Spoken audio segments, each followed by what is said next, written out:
उपराष्ट्रपति जगदीप धनखड़ ने स्वास्थ्य कारणों का हवाला देते हुए 21 जुलाई को इस्तीफा दे दिया।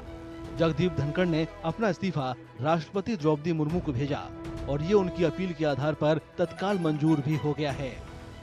उपराष्ट्रपति का पद खाली होने के मामले में संविधान के अनुच्छेद 68(2) के तहत खाली पद को भरने के लिए जल्द चुनाव होना जरूरी है। नया उपराष्ट्रपति चुने जाने तक राज्यसभा में उनकी जिम्मेदारी उपसभापति या राष्ट्रपति की ओर से नियुक्त कोई सदस्य करता है।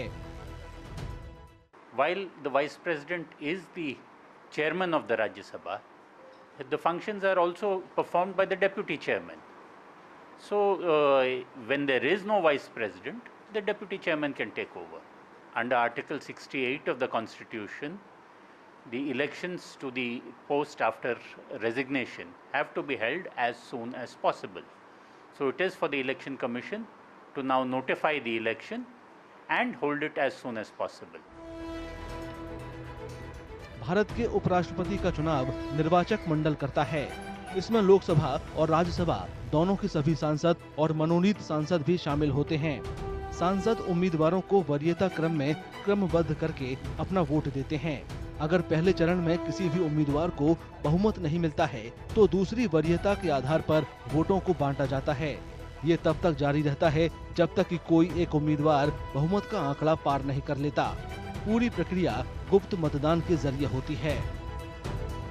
अगर किसी परिस्थिति में वाइस प्रेसिडेंट की या चेयरपर्सन ऑफ द राज्यसभा की पोस्ट खाली होती है तो उस परिस्थिति में जो डेप्यूटी चेयरपर्सन है, डेप्यूटी चेयरपर्सन राज्यसभा के चेयरपर्सन के वर्क को परफॉर्म करते हैं। तो 60 दिन के अंदर जो रूल्स है उसके मुताबिक 60 दिन के अंदर सीक्रेट वोट से दोनों हाउसेस के जो मेंबर ऑफ पार्लियामेंट हैं, तो लोकसभा और राज्यसभा के, वो वोटिंग करते हैं। उसके बाद वाइस प्रेसिडेंट का इलेक्शन होता है। यानी जो एक्टिविटीज हैं या जो कार्य हैं उसके संपादन के लिए डेप्यूटी चेयरपर्सन को अपॉइंट किया जाता है, नामित किया जाता है और 60 दिन के अंदर इलेक्शन करवाना कंपलसरी होता है।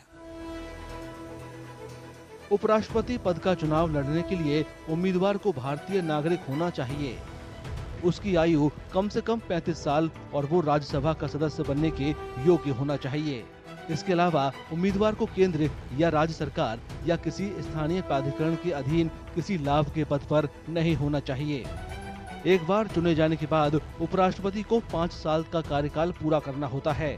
देश में होने वाले दूसरे मध्यावधि चुनावों से उपराष्ट्रपति का चुनाव बिल्कुल अलग होता है।